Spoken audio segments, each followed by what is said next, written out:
Alternative Dig Talk. Real issues, real talk.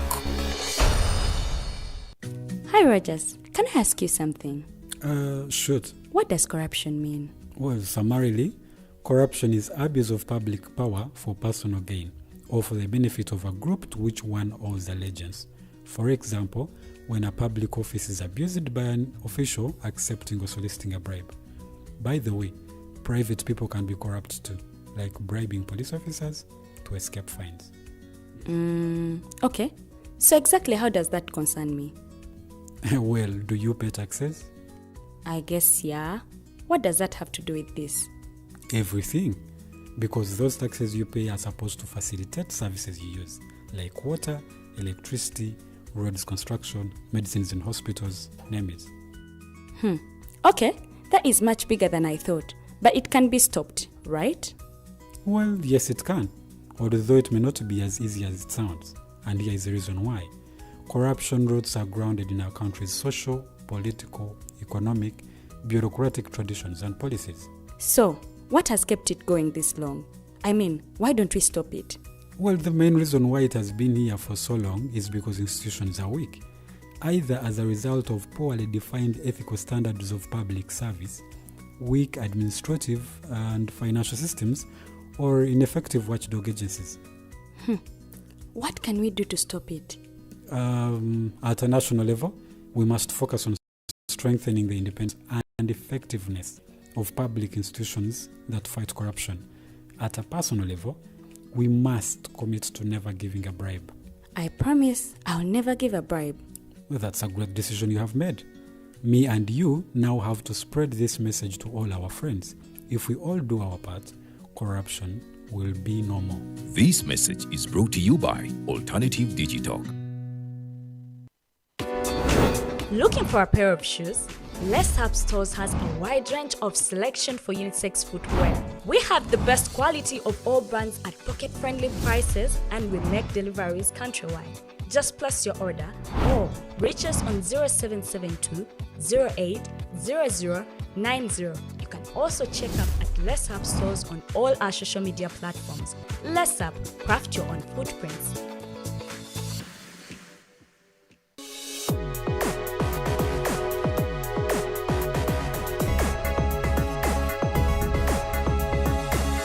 The Alternative Dig Talk. Real issues, real talk.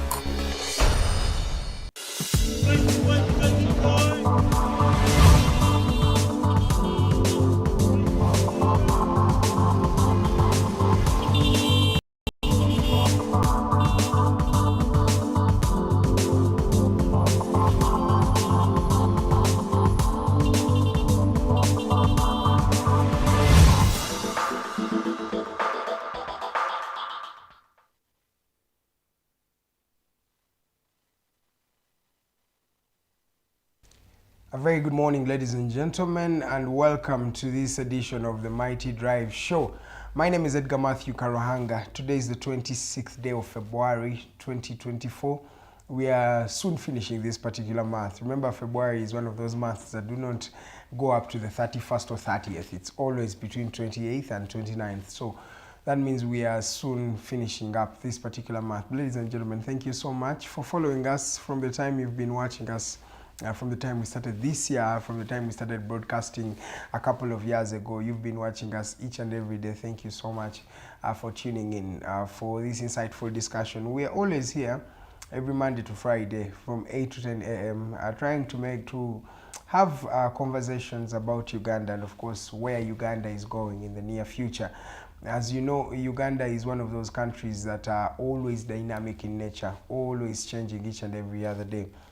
That means we cross from stories to stories, from news to another news to a lot of information that really goes on in the ecosystem of this country. But of course, we are here to keep you informed, to help you make informed decisions at the end of the day, and help you know what is happening in the country, Uganda, and of course, all over the globe. Remember, as journalists, we are here to just paint a picture of what is always happening to Uganda, in Uganda to you, to make sure that you make an informed decision at the end of the day.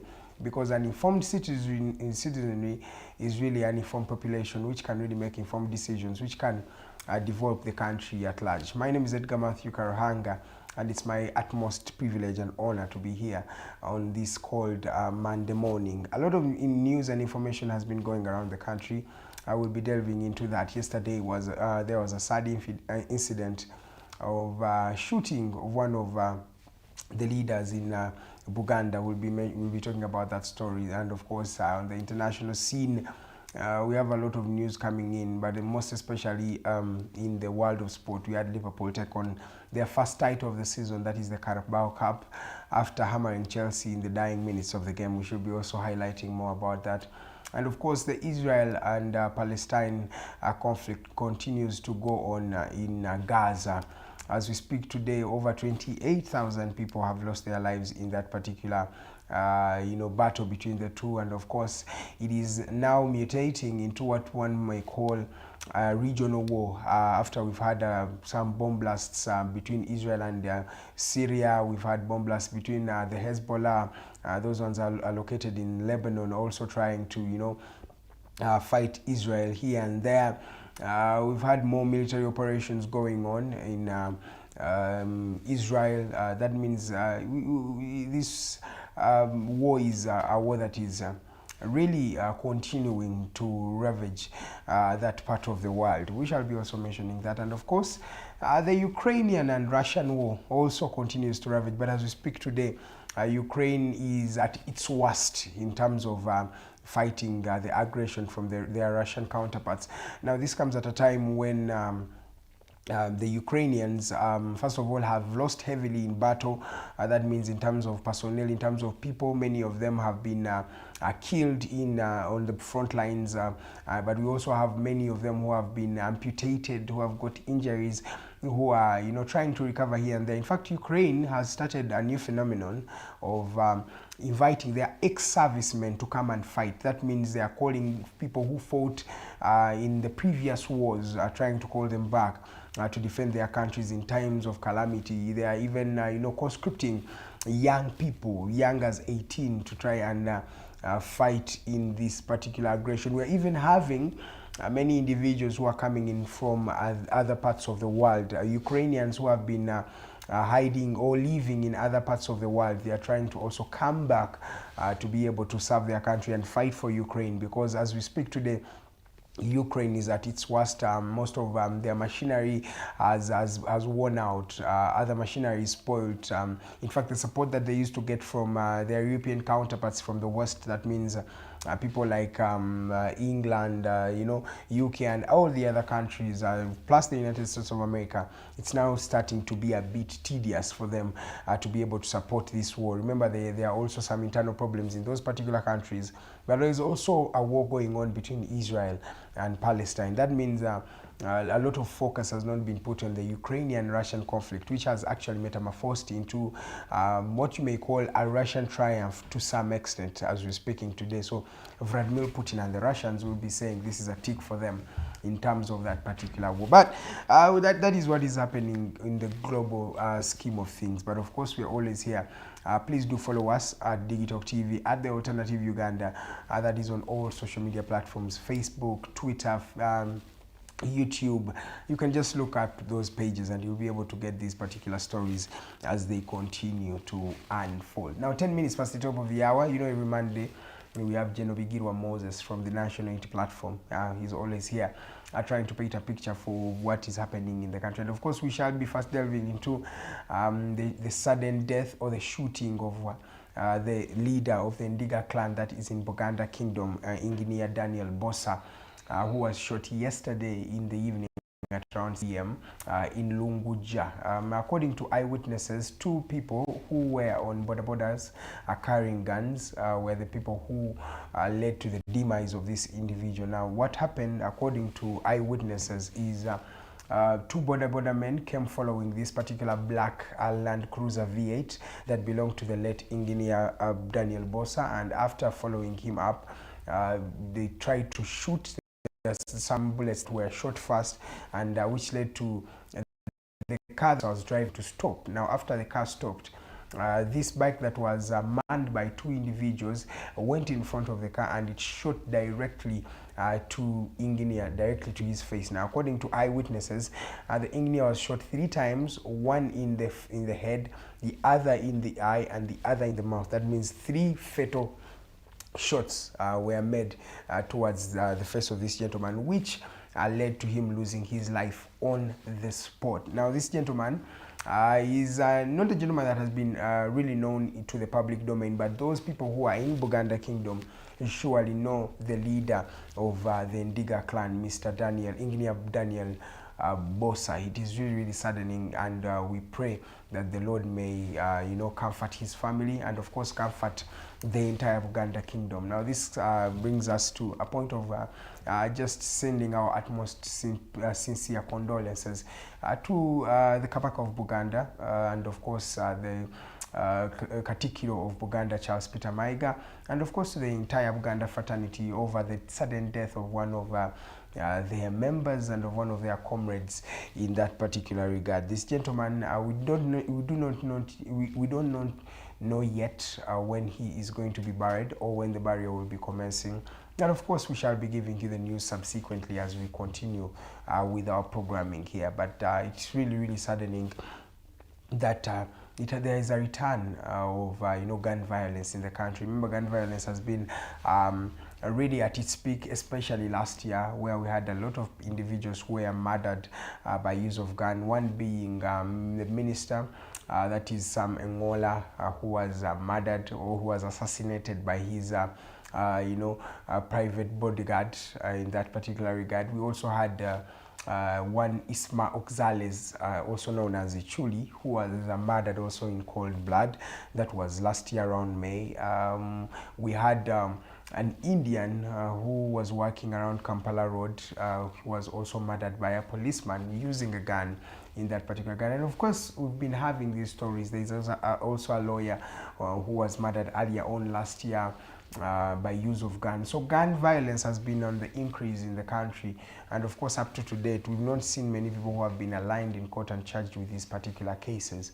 We're still waiting on to the police, who have already started on their investigations, and maybe this time round we shall have a full report about what has happened in that particular regard. But of course, it's really, really saddening, and we hope that the people who did this are brought to book as soon as possible. Now, still on that particular story of the death of Engineer Daniel Bosa, the people who purportedly were behind his particular assassination were also, one of them was assassinated yesterday night on spot. Now, according to the people who live in that area, after them shooting, they tried to run, but the people, which is really so brave of them, it's something that you seldomly find here in Uganda. It was so brave of the people there to try to chase after the people who had tried to murder, not even tried to murder, the people who had murdered or assassinated Engineer Bosa. They tried to chase them, and in pursuit of these people, they were able, fall off that particular bike, and one of them who tried to shoot them was not able to do so. And of course, the people held them very, very well, and they killed on spot one of the assailants. They were murdered on spot there. And of course, another assailant was also, beaten, but of course I think according to reports yesterday, he was really, really in dire condition, or he had got a lot of severe injuries, which many people think may lead to his death, or may lead to his death by this time. But we're not yet sure, or it's not yet conclusive that the other assailant lost their life. But what we know is that one of them was killed on spot yesterday, and the other was beaten severely, and of course he got a lot of severe injuries, which many people think will not last him long. We shall be also listening in from the police spokesperson, Mr. Fred Enanga, today at the police press conference in Naguru. We shall be giving you what has happened there, maybe in our subsequent programmings. And remember, tonight we even have the hotline show, so it's something that you should be able to watch out for. We shall be giving you news as it continues to unfold right here at TikTok TV. And now let's continue to another story. According to the Uganda Medical Association, 2,000 medics remain unemployed today. Remember, the president has been, very, very vocal about promoting scientists and saying that these are the people who are going to be change makers of Uganda and Africa today. Now, many of these young people have started to do sciences and try to pursue a career that is science-based or medic-based, and I hope that there will be jobs available for them, but also jobs that are not only giving them money for survival, but being able to help them create wealth for themselves. Now, the challenge is, according to Uganda Medical Association, 2,000 medical personnel are not employed, and this is an irony because we thought they would be employed as we continued, but unfortunately over 2,000 medics are not employed up to today. It's a statistic that continues to worry us as a country, Uganda. Now, this does not mean only doctors. There are nurses here, there are medical interns. All of these people do not have places where to practice, and it's an irony because we also say that there is a deficiency of doctors. Remember, in Uganda, one doctor I think works on 1,000 people, if I am not mistaken. That is the doctor-patient ratio.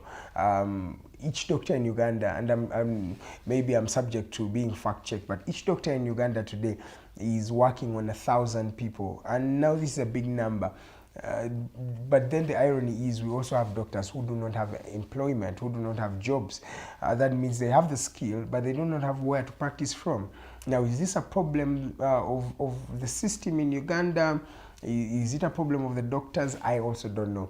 Maybe we can be able to talk about that later. As we come to the end of the Mighty Global News Updates, because I'm seeing time is really fast spent, there's also an issue of government trying to borrow for the next financial 13 trillion. Now, this comes at a time when Uganda's debt burden is continuing to clock the 100 trillion shilling mark. Remember, today our debt is standing at 96 trillion, and that means if we continue to get debts, we shall be debt burdened. We are already debt burdened, but we are going to be worsening in the debt burden. Remember, if we hypothetically borrow this 13 trillion that has been mentioned by the experts here, that means we shall be clocking approximately 110 trillion shillings worth in debt. What is the payment plan that the government has? According to President Museveni, I think he has hinted this, and he takes it lightly. To him, this debt burden we have is manageable. But when you look at the grand scheme of things, the debt burden is really not that manageable, as the president is continuing to say, because now it's crossing the threshold. That means many agencies will not be able to give us loans. That's why you're realizing that Uganda is now metamorphosing into getting debts from money lenders, from private entities, from commercial banks. This is a worry that Ugandans should be sitting on and really pondering about, because if you continue with this direction, we do not know where we stand. Remember, some of the assets can be even levied by the people who are giving us these particular debts. So let's think about this as a country. And maybe lastly, there is a plan to relocate Luzira prison from where it is today and construct a 5-star hotel there. Yes, now according to the President Museveni, he even directed the Minister of Internal Affairs, General Kahindo Tafide, to go start finding land for investors where they can build a new prison for Ugandans, but also rehabilitate that plot of land where the Luzira prison is into a 5-star hotel. Those are the plans that the government has. I don't know what is the thought process behind this. Or it will actually even come to pass. That's the question, because normally we make things here and they seldomly come to pass. What does this mean for the country and of course for the future of Uganda? This and much more is what we're going to be delving into when we come back from this short commercial break. Remember, every Monday I have Nnabe Moses and of course Farida Bikovere. They're always here to have a conversation with us as we serve you. Ladies and gentlemen, let's go for a short commercial break. My name is Edgar Matthew Karuhanga and this is Digitalk TV.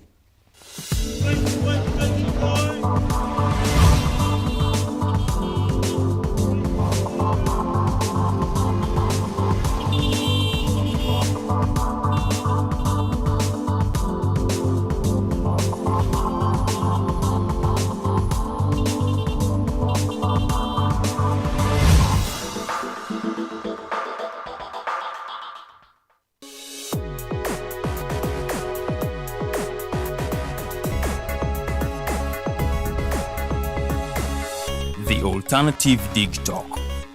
Real issues, real talk. Are you craving for that special meal that will entice your taste buds and leave you with lasting thrilling memories? Look no further. Spice Island Bulenga has got your answer. Natural, fresh and delicious juice, the best meals. Don't miss our daily specials from Monday to Sunday.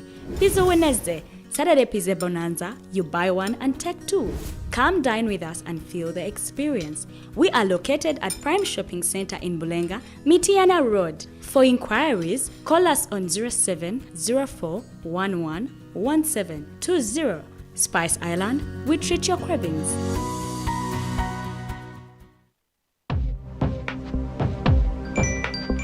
Go to the church, though. Tawali man, what's up? Man, can you imagine people just dump everywhere? Someone drinks water and throws the bottle wherever. Come on, Rogers. What else do you expect people to do with an empty bottle? Simanya now, recorder. Did you know that plastics take at least 450 years to decompose?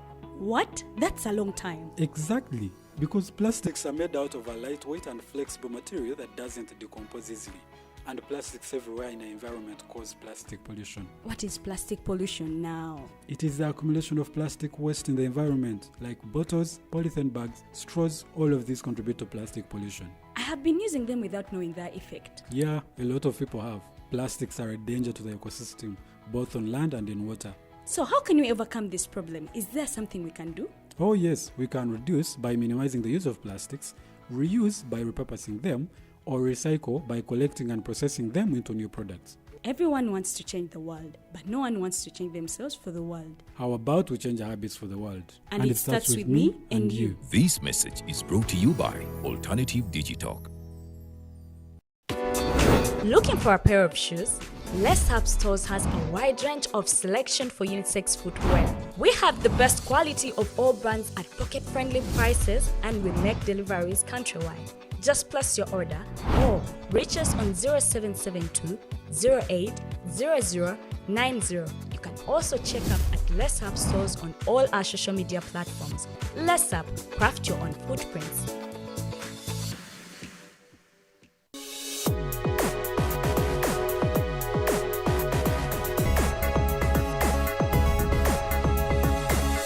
The Alternative Dig Talk. Real issues, real talk.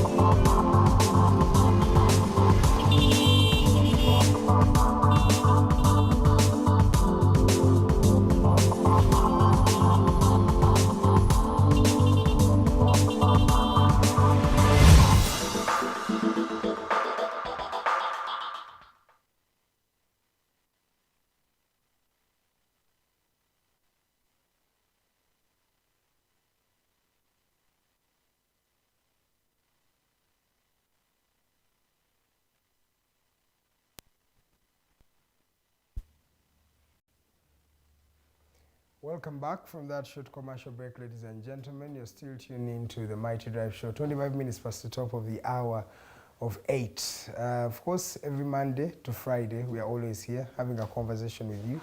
But particularly every Monday, we are always joined by Nnabe Moses from the National Unity Platform. He's not yet here.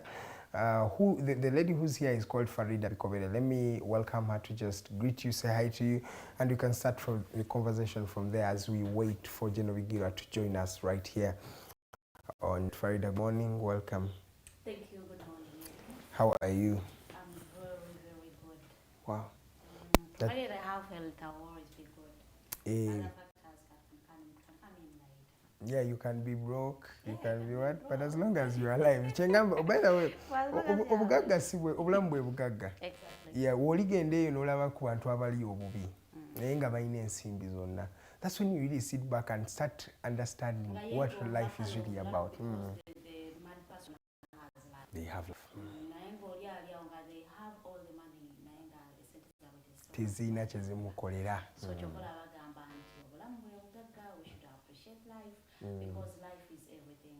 Ebintu ebirala byonna bye twetaaga mu bulamu, we can get them anytime. Exactly. The moment money comes in, you can take yourself to Dubai, even at 60 years, for as long as it is the right time for you to do it, other than doing it at 23 and dying at 30. Exactly. So it is a band anyway here tukyali mu mwezi gwa love, it is Feb yadde nga tunatera okugumalako tuyingire March. February abadde a little longer than January, and the poverty has been extreme, and then the heat in Kampala is also extreme, so everything is at the extreme. It is really not good news. And then we are kicking off the week with bad news of omutaka w'ekika ky'endiga. It is also real bad news. We want to applaud the people. We yadde tetwagala kugamba nti kale twagala nnyo to believing a mob justice, but at least alikusa ekitala naye bali musa kitala. So abantu beerungujja nolala mukolanga bwe muti wabeerayo obulumbaganyo. You see, when the government is not defending you, start defending yourselves. So those guys did a good job. Yadde nga omulala gwe balesewo omulamu anaatubuulira ani yabatumye naye yanaasigalawo kubanga bagambye bamututte biwala ttaka. Naye kale tusabe asigazeewo obulamu, kale asigalewo okwo for 1 week asobole okuddamu ebibuuzo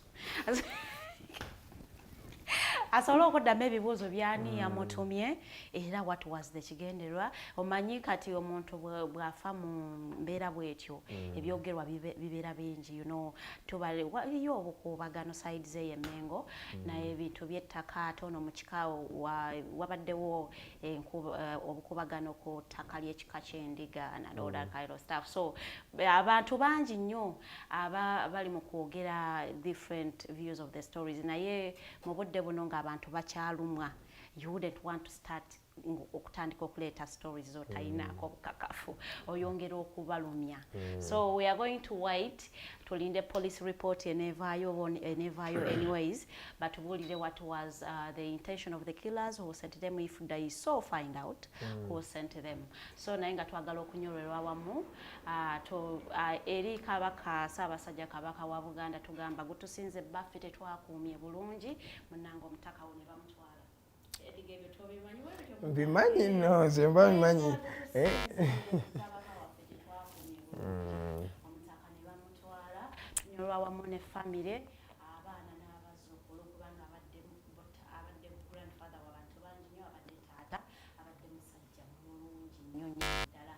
Naye nga izimande omukulu Weyolekedde Moses tanatutuukako, so tugenda kuba nga tuyitaayita mu mawulire tubeere nga tunyumyanyumyamuko naddala ebintu ebiri mu Uganda. We've been talking about climate change and people babeera beesuulirayo gwa nagamba naye okusinziira ku heat eri mu Kampala. I don't know whether it is all over Uganda because I am situated here in Kampala, so I don't know what is happening in Uganda. I don't know what is happening in Jinja or those ends of Karamoja, but here in Kampala it is worse.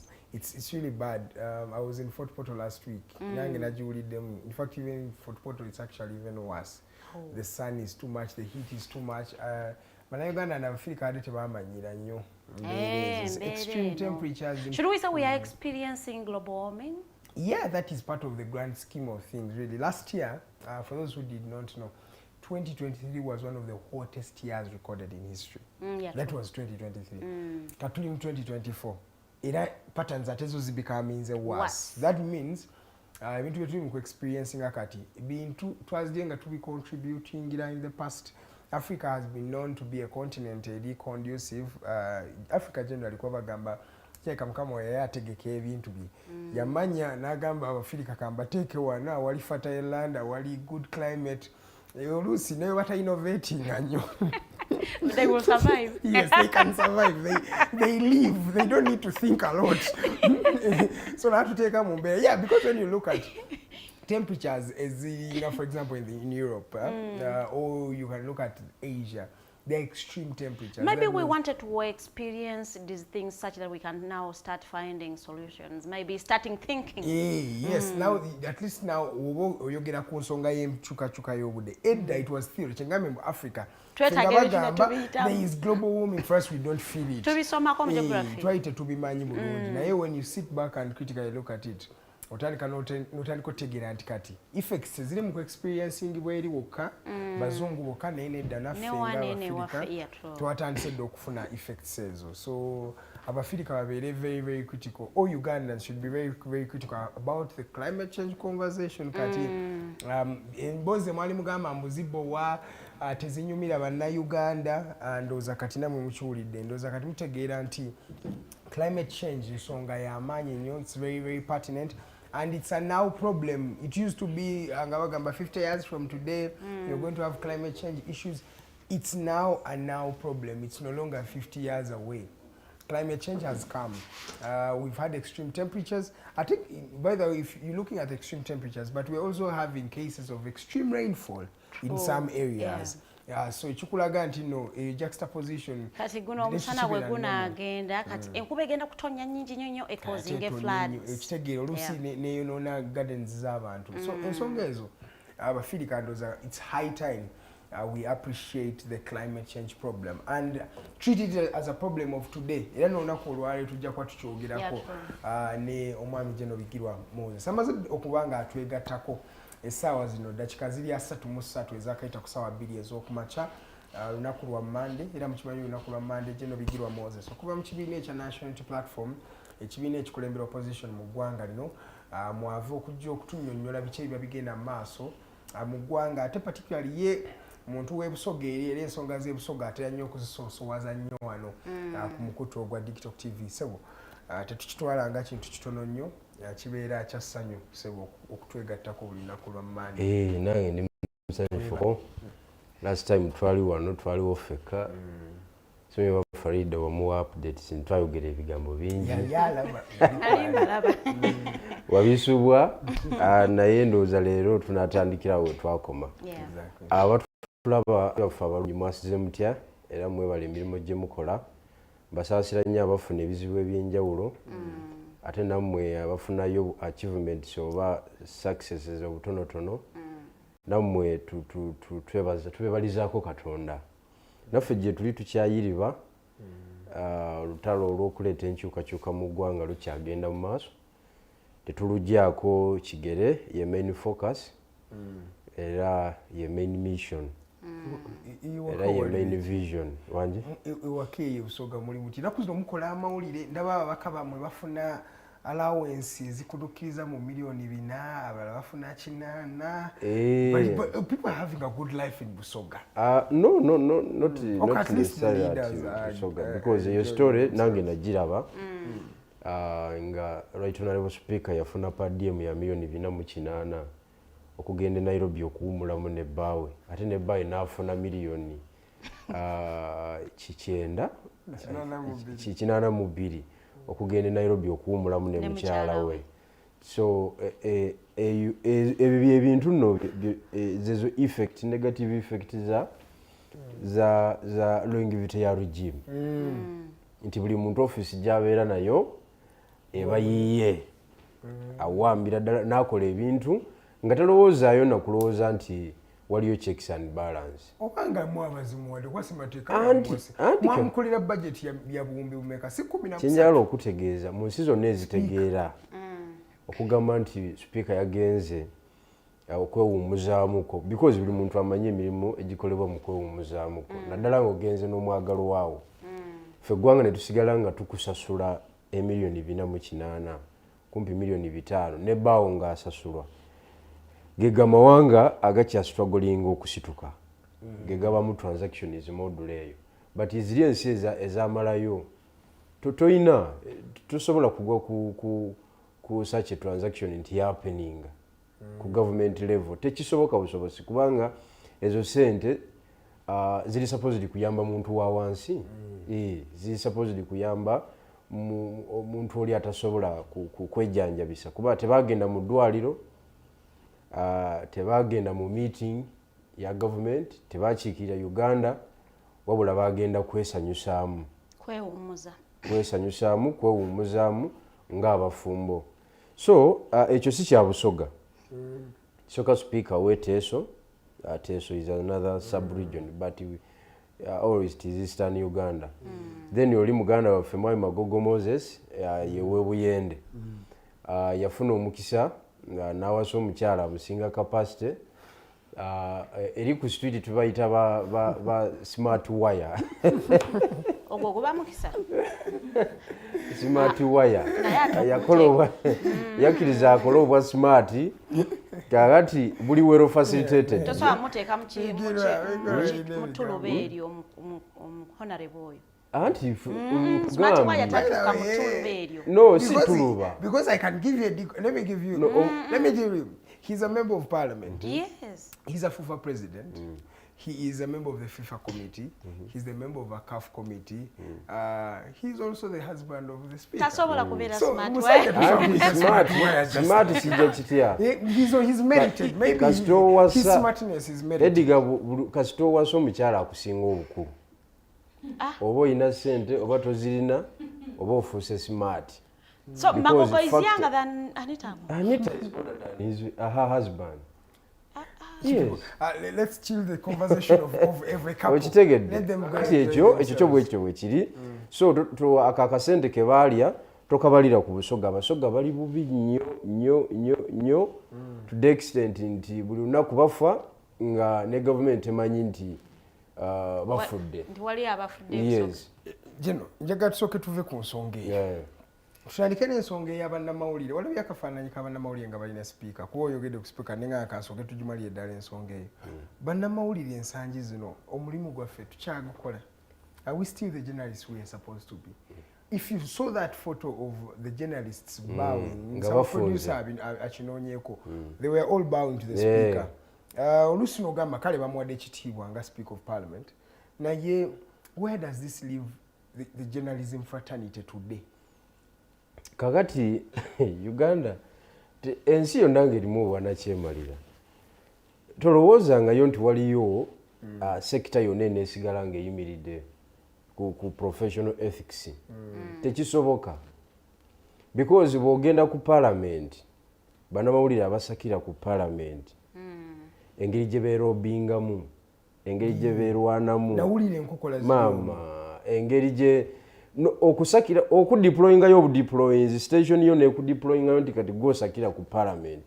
It's also lobbying from the newsroom gye mukolera gye tutabeera ffe be mujjako amawulire nti bakudeployinze ogosakira ku parliament. It's a lobbying era oba okomawo n'akasente wa editor wo so muyita ba edit.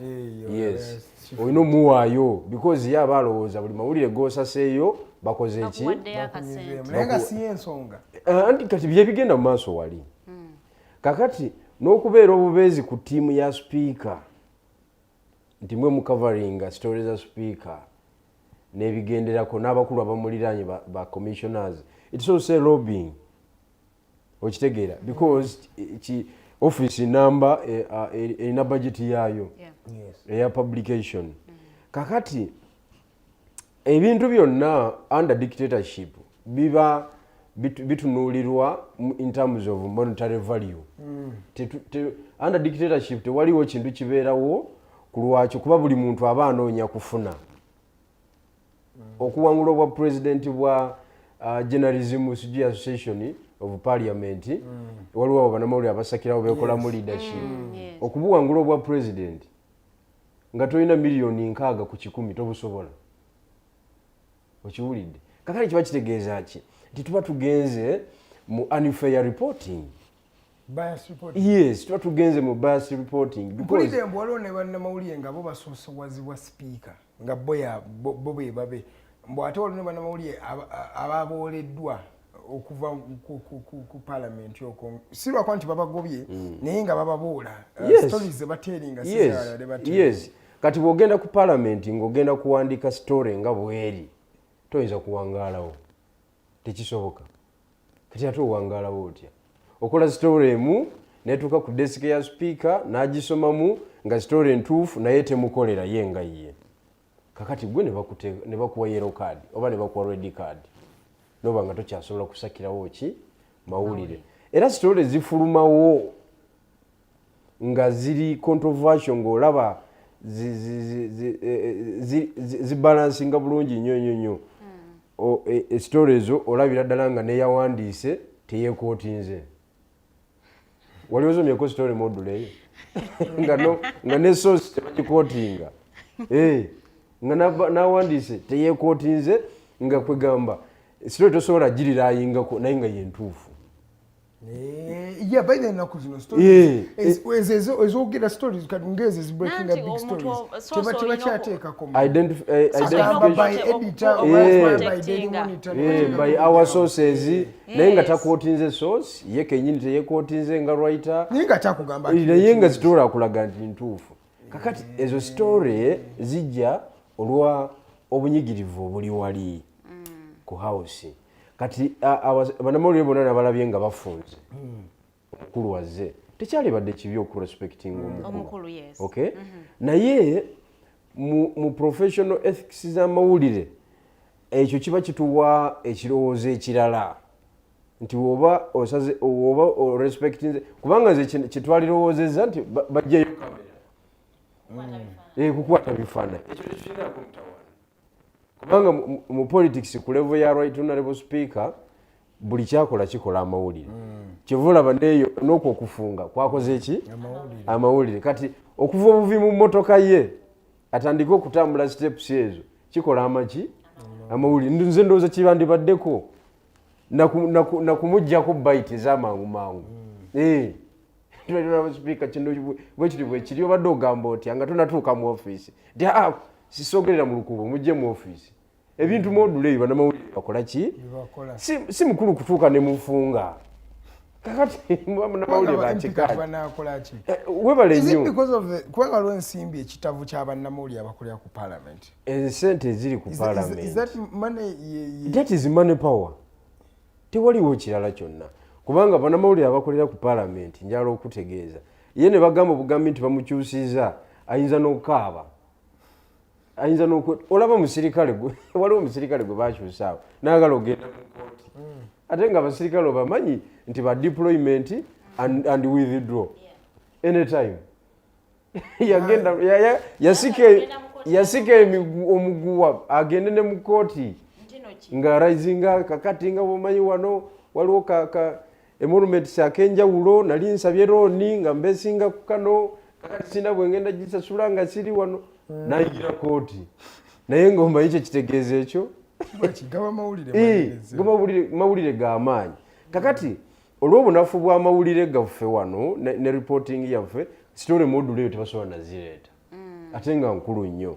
Kakati parliament nga organ erina ebibyayo ebya corruption eri waggulu nnyo. Speaker bw'otunuulira income ye teyenkanankana ne expenditure ye. Bw'otunuulira eriyo ennyumba yanivairinga ya million 3 eza dola according to you na million 3 nga nnyingi okiwaniseo ntono kubanga ennyumba ya Cristiano Ronaldo gyabeeramu ya million 3 eza dola. Kati bulira onyumya Cristiano Ronaldo. I'm just trying to show you the magnitude of a house of 3 million. Gumanyo obubbi obuli wano. Asinga obugagga yennyumba. Kakati ziziza mu debate gye twalimu mu 2 meka mu 2 3 2003 mu kiseera ekyo Beckham yali aliwo as a serious footballer ate nga asasulwa bulungi nga abatamanyi balowooza nti Beckham asinga Museveni obugagga tugenda okukipepeta nga ate Beckham asala butungulu okitegedde emufumbiro lya Mwai Museveni. Kakati tuzizaamu gomanyi okumanaginga third world country third world country ennyumba gyalina yennyumba omusambi asinga obugagga Cristiano Ronaldo gyalina. Kakati oli ku eyo aliwo ekitiko azimbawo ennyumba ebikayo ya million 10 eza dola ekitiko wali eri nga ku Serena eyeno enankanyi eyekigo actually ennyumba gyali mu kuzimba wali eyinza okubanga eyinza bwanagimalira nga tebeerangawo wano ku lukalu lwa Africa yegenda okusooka speaker wa parliament naye sooka omupepeta income ye. So abantu bonna abali mu management za third world countries baba extremely rich kubanga batwala esente z'omuwi w'omusolo kubanga ffe no mu third world countries abantu tetumanyi rights zaffe tetumanyi bye tubanja gavumenti ne bye tuwaayo mu gavumenti tetubimanyi bungi so ne tubeeraawo ng'amaaso maki omuntu n'abagaggawalako n'atwala ebyammwe n'okukowa n'akoowa yeeyongedde n'alibye buli munnayuganda bakubanja kati miliyoni 2.5 yes 2.6 ate nga zikyeyongera tunamalira 2.6 n'omwana azadde ne muwala wange gwe twazaala juzi okiwulidde yes Susan naye abanjibwa miliyoni 2.6 azifu baali bamuzaala yafuna services ez'akabinga ajja ku nsi tebyaliyo buli kintu nagula kigule kati bannamawulire bano kibalekawa tekitutuddemu noti bannamawulire bokka ab'oku palamenti bokka but the entire industry yes the media industry kyova olaba nti waliwo boyita mu kusooka twali tulina betwayita mu sectors ez'enjawulo nga waliwo mu judiciary waliyo bakada judge okay abo yaba introducing yalala ye mwami yali deputy chief justice mwami laba mwerabira oyo yajjayo ekifaananyi ky'abakada judge ate Owinyidolo najja nakitera ddala mu feesi ya buli munnayuganda nti gavumenti ebeerawo ng'erina abaayo kada judge ng'ali ku kya gavumenti kakati ne mu poliisi twalina mwebali nga bo ba state ba government is a police officer naye nga alowooza nti Museveni bw'avaako naye akola ki naye avaako so akukuba n'akufiirako ng'alaba omulimu gwe ogutwala niyerabira nti history wa poliisi ya 1907 yes ng'ekyo takimanyi yalowooza yes yalowooza poliisi etandise ku mulembe gw'ono which is wrong sectors endala zonna amagye public service yonna kati bw'ojja mu fourth estate ey'amawulire era nayo tulinayo bakada journalists even kada media houses mpitirivu nnyo olabye entalo ze tubadde nga tuba nazo ne tutuukana n'okuboycottinga other tv stations nga ziripotinga ne negative way okiwulidde kati abo bannamawulire tebasobola kubeera exception mmwe bannamawulire temusobola kubeera exception under dictatorship. Is it time we take sides as the media? No, you are not supposed to take sides. Who says that? Because let me give you an example. In the United States, there is CNN. Everybody knows it's a Republican media house. There is Fox News, where Mama Nyimbuno Democrats. Their agenda is taken there. Can't we start to say that Digital TV is seeing a problem? Because we are not on the side of neutrality, we are on the side of the truth. Amazima kagamba ki. Kakati ensi bw'ekulaakulana ennyo, the level of US, etuuka ekiseera ate n'ebanga ezzeeyo ne departments ez'enjawulo era ne ziteekingamu side. Kati amawulire kikulu nnyo. Kwene wantu kimanyi media, nation media, daily monitor ejja kuba. Kubanga amawulire gaba communicatinga ne public. Kakati mba mu communicatinga temuyinza butaba na interest. Naye kinyuma ng'ensi ekuze. To the level of US, the level of UK, n'ensi endala ezitakoze ki ezitambudde. Mu nsi zino ezaffe zikya strugglinga. Bannamawulire tukyali mu struggle. Temuyina kubeera eyo nga mulowooza nti katuwagire dubious transactions, katuwagire destructive actions olw'okubanga ffe tufuna. Toyina byofunye kubanga ogenda kufuna ekizibu ofe. Kati ono omusajja w'Mengo tebamukubye amanda. Naye kati Mengo ye badde erowooza nti in good books with the central government. Mutaka Mulamba bamukubye amanda. Gwengo olinga ayogera olinga ina bias. Olinga ina chama. Inesoko asoka maliriza ensonga. Tugenda kudda. Yes, so mbadde nkugamba nti bannamawulire b'omu Uganda musanye mukitegeere nti Uganda tenabeera stable, tetunakula politically. Waliwo kye bayita political development. Tetunatuuka ku level ey'ebyobufuzi bya wano okwegazaanya nga biri free, nga byetengeredde bitambula in a normal way. embeera gye tukyalimu yakulwana kuzimba institutions zikole yadde nga whether in a state that has achieved political development or not, journalists must be nga bali boogera mazima, must be telling the truth. ensi yonna erirayinga kukirabikidde ku TV Exactly. nekiwuliridwa ku radio. We shape the decision. Okay? Kati tulowooza nti totuleetera kintu nga gw'otaddemu feelingizo nga munnamawulire. Bw'oba okikoze ekyo oba otukoze bubi nnyo fe abawuliriza n'abalabi ba TV oba otukoze bubi nnyo. Bias statement zirina kuva mu bantu nga mutukyaziiza kati nganze nensulawo statement zange nga ziri biased era mulimo gwo okundrivinga n'onteeka mu layini entuufu okiwulidde nga munnamawulire ankyaziza naye nze mba nsobola okuyiwawo ebigambo byonna nga bwe mba nkoze ki bwe mba mbirabye naye gwe anti kakati obwino oyo kennyini gw'oleeta era omulabi aba alaba nti yes oyo is a professional journalist naye bannamawulire baffe kati bayingiramu ekyesente kati kankubulire ffe mu UID twalinga tuyita press conference ne tutuuka ekiseera nga weetaaga emitwalo 5 okuyita press conference ne kigaana ku 5 nga tojja galaba ne kituuka ekiseera nga weetaaga akakadde okuyita press conference ne ziba nga tezikyamala era nga tojja galaba ne tutuuka ekiseera nga weetaaga emiliyoni ezo wetwogere twabivaako buvi abaana ba UID betwalekayo mu UID tebasobola kuyita press conference neyimirirawo because they need 3 million.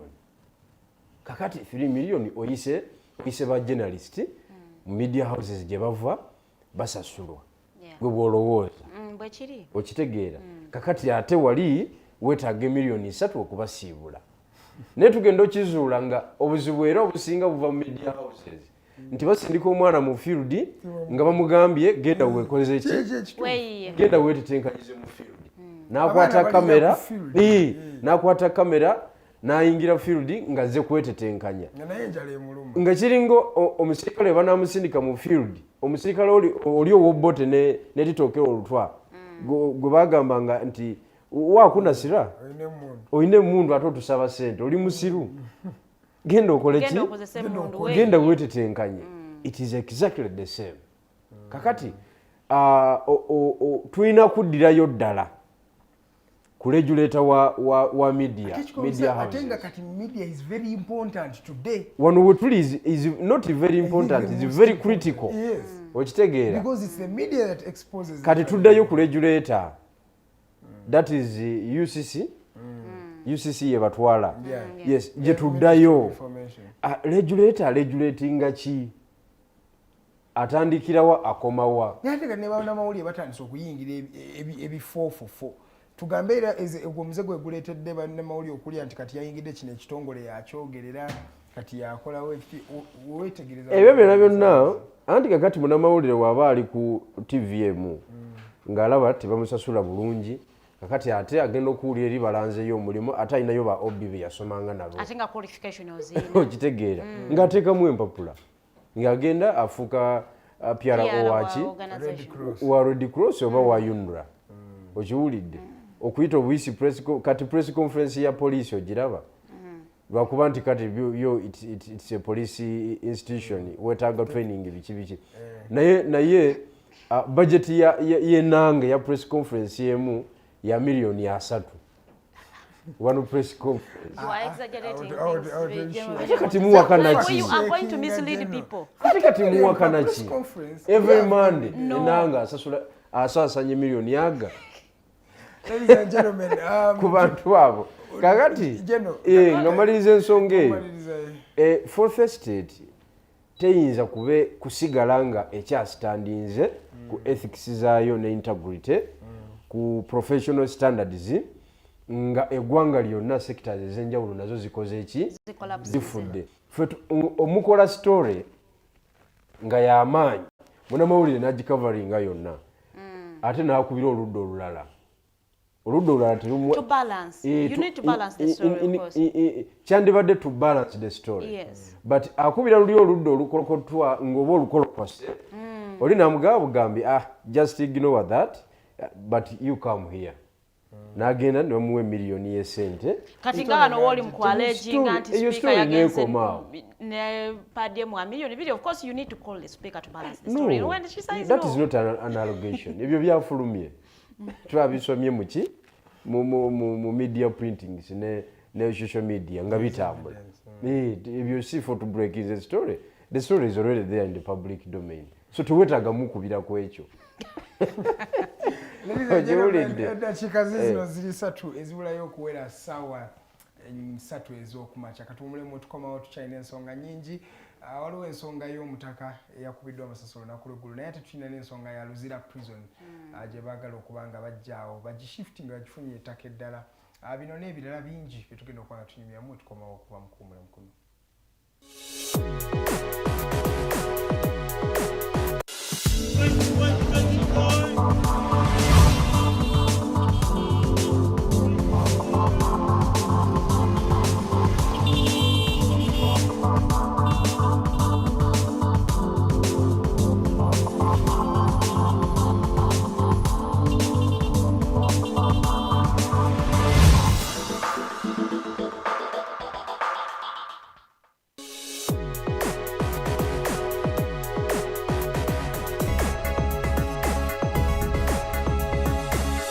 The Alternative Dig Talk. Real issues, real talk. Looking for a pair of shoes? Let's Up Stores has a wide range of selection for unisex footwear. We have the best quality of all brands at pocket-friendly prices, and we make deliveries countrywide. Just place your order or reach us on 0772 08 0090. You can also check up at Let's Up Stores on all our social media platforms. Let's Up, craft your own footprints.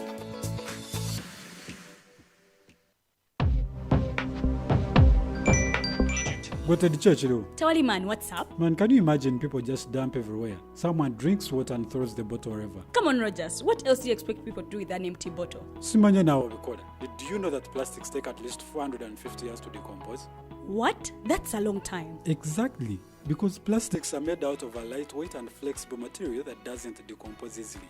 And plastics everywhere in the environment cause plastic pollution. What is plastic pollution now? It is the accumulation of plastic waste in the environment, like bottles, polythene bags, straws. All of these contribute to plastic pollution. I have been using them without knowing their effect. Yeah, a lot of people have. Plastics are a danger to the ecosystem, both on land and in water. So how can we overcome this problem? Is there something we can do? Oh yes, we can reduce by minimizing the use of plastics, reuse by repurposing them, or recycle by collecting and processing them into new products. Everyone wants to change the world, but no one wants to change themselves for the world. How about we change our habits for the world? And it starts with me and you. This message is brought to you by Alternative Digitalk.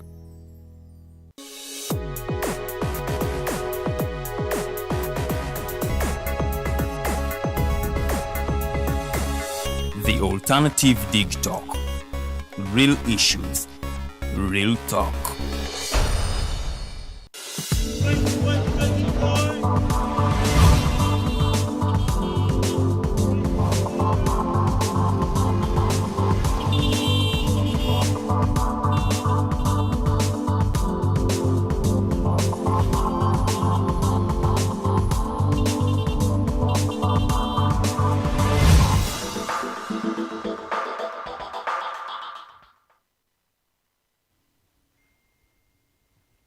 Essaawa ziri 3 ze twakatambulako ku lunaku lwa Mandi. Tukyalina omukulu General Bijirwa Moses mu studios ntuddemu ne Edgar Matthew Karuhanga. Bwe tubadde tuwummulamuko tugambye tugenda kukomawo ne stories bbiri eya Luzira okubanga baagala okugishiftinga. Kirabika omugagga yasonzeewo ayagala kuteekawo 5-star hotel.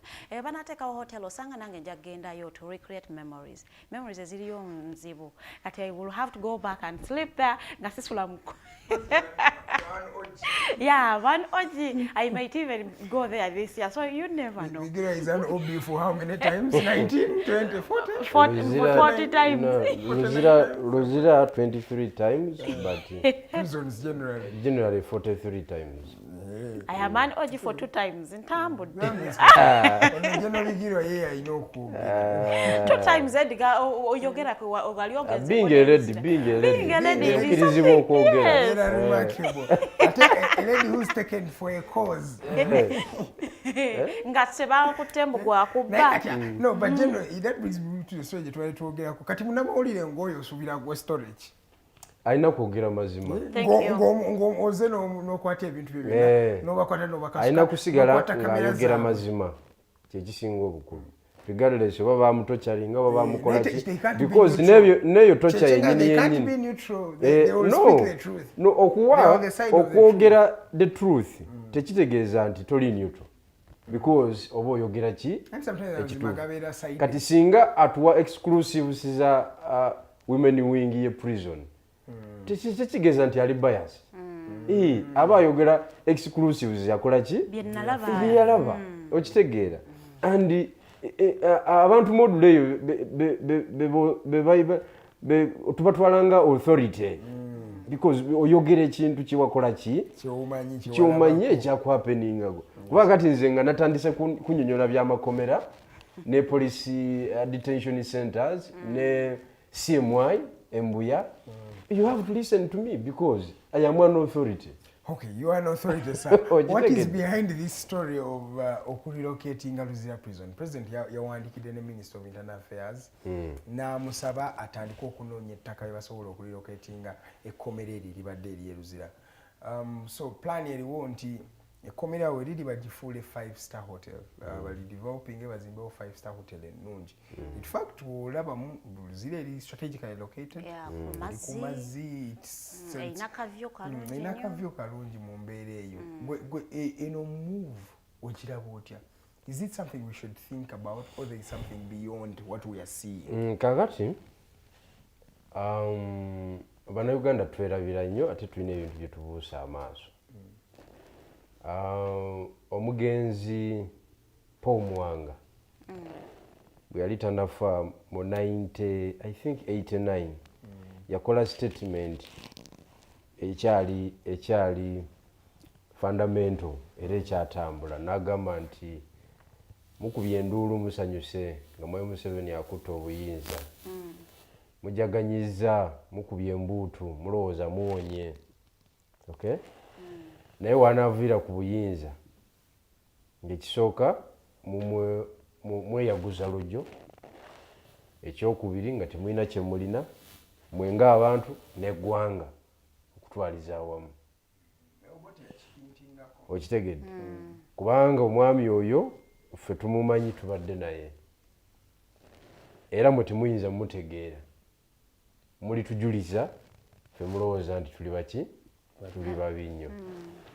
Kakati statement eyo eri proven by the actions of General Museveni. In terms of okwavuvaza Bannayuganda akikoze bulungi nga mwami Paul Mwanga we yayogera. In terms of okutwala ebyobugagga by'eggwanga akikoze bulungi. Even beyond expectations za Paul Mwanga. Mwai Museveni takyayina proposal gyaleeta yonna ne tugiberamu ne trust basing on the historical background gyazaakola. Waliwo properties ezibadde mu kibuga wano wakati nga zaakolebwa gavumenti ezayita oba zaakolebwa gavumenti z'abazungu ne bazitwala butuwazi kibode. Baro ne batwala butuwazi kibode. Yes. Kakati ekkomera ly'e Luzira buli muntu yenna it's a prime property woba otuuseeyo kubanga ettaka liddungi. Mu myaka gye baalizimbiramu kyali kyalo. Oyinza okulowooza nti kale wala kiri ku nnyanja n'omusibe tasobola kukola ki? Kudduka by then. So now it's a prime land eyetaaga development ez'enjawulo. Eyo idea osobola ogikola ki? Okugibayinga ng'olaba it's a good idea. Naye ani? That is the question. Chinese investors where? At least the president has kubanga wano batugamba nti essomero lya Shimoni Primary School nti bagenda kuzimbawo hotel abazungu n'abagenyi mwe bagenda okusula. Tugenda okumaliriza nga abazimbyewo tebazimbyewo hotel nga bazimbyewo offices nga ate muntu sekinnoomu sooli investor gwe batugamba muntu sekinnoomu mu Sudiri Rupereria nga yakoze eki nga yazimbyewo nakati akubirawo matafaali paati emu akubirawo matafaali okitegedde naye nga yali ground efulumya product z'abaana abanaatambuza eggwanga mu maaso eyo because essomero era ground yakufulumya bwongo n'okubuteekateeka bano abakulu kati bakubirawo matafaali okiwulidde ani Sudiru ffenna twamupepera ne tumanya nti Sudiru is General Museveni ekiriko wadde okubuuza ani Peneti Museveni n'agamba ayamudde Peneti. So to you relocating the prison is not a problem. Naye ani agenda ozimba kwa buzibu. Kiri kye boogera tekiri mu public interest. Kiri mu personal interest. It's a personal investment and they are using the political power gye balina okufuna these properties because ekikyusizaawo just one letter kitegeeza obuyinza Mwai Museveni bwakola ki bwalina pen na lupapula era kyovula nali wano ne mbagamba nti what is power is pen na luki na lupapula era ebbaluwa mwagirabye ng'alagira era kijja kukolebwa okiwulidde so Mwai Museveni bingi ebyogeddwawo ebyo naye nga tebikoleddwako anti kubanga tulina n'ettaka ly'erubo waawo omanyi sente ze bakateeka anti kyenkugambye nti who is Peneti Mwai Museveni yagamba I am Peneti n'akugamba ku nsonga y'erubowa because ensonga y'erubowa singa yali eweereddwa private investor nga ebagamba ng'akola bintu in the real terms nga ebyali badde toyinza gaana parliament kukola inspection. The problem is ekyali ku musingi 2 years down the road sente badde bazireleasing I think 2 billions oba bina mwezi gwamu bwe baali bayisa vote eyo mu parliament I think it was 2020 okay before 2021 kyezijjukira obulungi omugenzi omubaka ba parliament yali akiikira Kamuli municipality omukyalo oyo yafa Mungu amusaasire bwe baali bagenda kuba akalulu ku nsonga eyo kubanga parliament yagikubako akalulu omukyalo oyo yakunga banenagaba tugende tuyise ekintu kya muwozi kya muzeeyi tugende tuyise ekintu kya muzeeyi naye tumuweeyo ekirabo nga bagenda kuvotinga ku $300 million project ekyali ku musingi ate nga sente zikyafuluma okiwulidde ne mu buli financial yabakima sente zifuluma buli financial yabakima as if that is not enough but ettaka lyennyini lyani omanyi controversy eri ku ttaka eryo omanyi kooti emisango egiri mu kooti kweri ettaka lyabalangira okiwulidde omanyi n'abaafa ku ttaka eryo abalangira awo baali batagala bakuba kerere baleeta historical background y'ettaka eryo abamu baafa so waliwo n'omulangira mulaba mu kalango kammwe wano omulangira oyo bamuyita Nakibinge alimanyi bulungi nnyo ettaka eryo alimanyi bulungi nnyo ettaka eryo era mujje mumukomyewo ayongere obbawa story so ebintu bya wano under dictatorship ebintu by'eggwanga mutwala butwazi era eryo ettaka General Kaguta Museveni amaze okulitwala eryeruzira naye kati waliwo obuzibu ki waba afunye ettaka eddala basobola ozimba ekikulu waba afunye ettaka eddala eri gy'abaateeka five star hotel sebo wogiteeka wonna abantu bajja kujjawo onagiteeka eri ewaffe ogijeyo Rutete etali tuwali satisfaction ziba nagenda yosulayo nga banoonyayo lindako kati ndisebo abantu abalina obusobozi obusula mu 5-star hotels actually baba baagala n'okufuluma in fact okiteesa ensonga ya the kind of business. Is it really practical okuteekawo a 5-star hotel? Twateekawo eno ya Pearl of Africa nawulidde tuli mu kugitunda yatutuulamu ate ng'eri in the heart of Kampala wakati wenyini naye nga bakugamba teri muntu asobola kujja affordinga gisulamu. Kati kankubuulire nze naliwo mu 2006 twali nga Mwai Museveni yatema evunike ku ttaka lya UBC lyali awo nakaseera we yateeka hoteli gy'ogamba yes ngera baleese bayitale sijui aya group of companies ne batema evunike era hoteli eno egenda kubeera y'amaanyi egenda kuleeta emirimu kumba abayitale tebaliyo abayitale ng'ate bali wano ne bakubirira hoteli awo enzimba y'ekinyankole ogimanyi obadde omanyi enzimba y'ekinyankole Farida obeerawa mulina okubeera mu kibuga mutegeera ebintu tomanyi enzimba y'ekinyankole ey'okukubirira supedi misana na kiro site erina okwakola ki erina okuggwa then ne finishing ngeri awo sambala kubanga alwana kwejjako sente.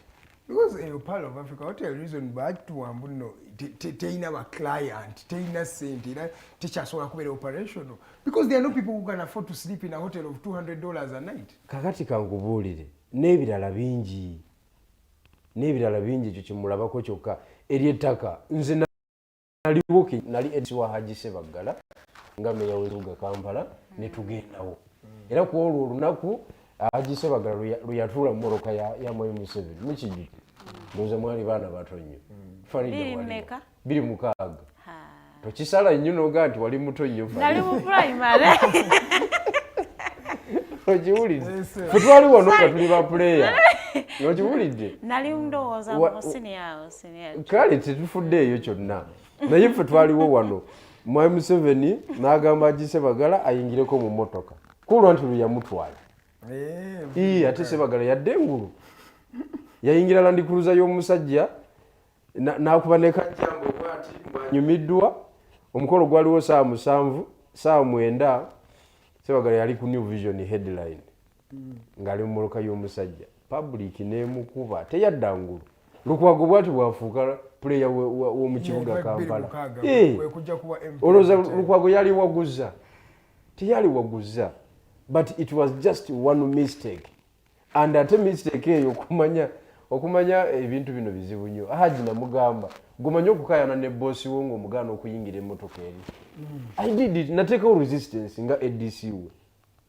we Mwai Museveni nantunuulira ng'ali awo bw'ati n'abasirikale bengamba who is this young man ng'alaba ndi mu security ye ate ngezaako okuziiza mukama wange okuyingira eri emmoloka ne bapangulawo emundu nnya mu muto guno ne bazisuula emabega okitegeera omukulu n'atuula ne Haji tufa toyingira mmotoka ya musajja gw'omanyi ebintu bye tukoze mu struggle gwe kati oyinza okikola ekyo Farida ng'okubira ku nsonga eno kigenda kitagwe vision yola ekikulu ekiriwo it is not about the development oba proposed development ey'okuteekawo 5-star hotel.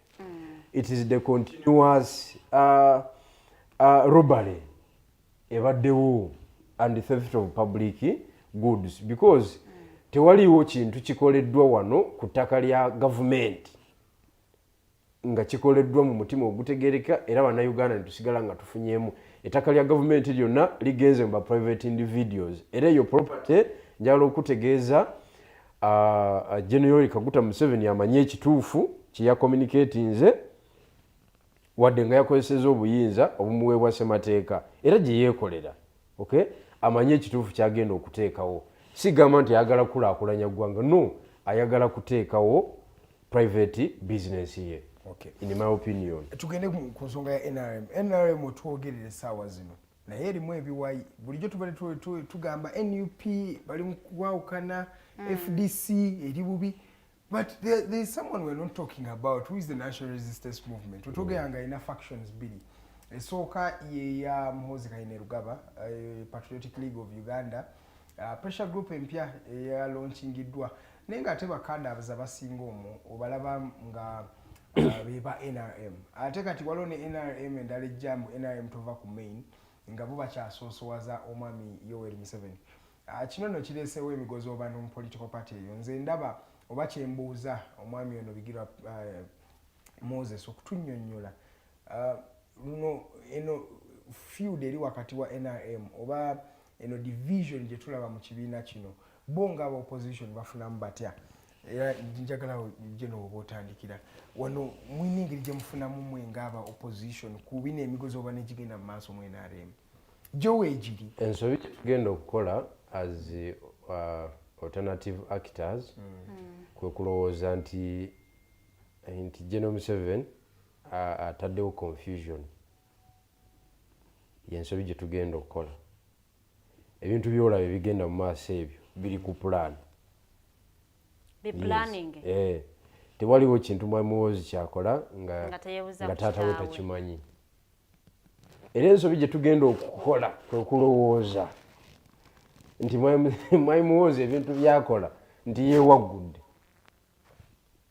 tekiriyo ku Museveni tumanyi kubanga njagala ozeeko akatambi emabega mwami Odrek Lwabwogo yetuminkiriza n'agamba nsaba bwa vice chairperson obwa West era n'aleyinga grounds ezigenda omuwanguziza yali mwami Museveni n'amugamba nti ekiwa kitandise ddi otandika otya olutabaalo olwo nga tokoze eki nga toŋŋambye vamu bali omunsi kwe ku luli waali wakyaliyo oli muzeeyi we Bunyolaawo Matayo kyaligonza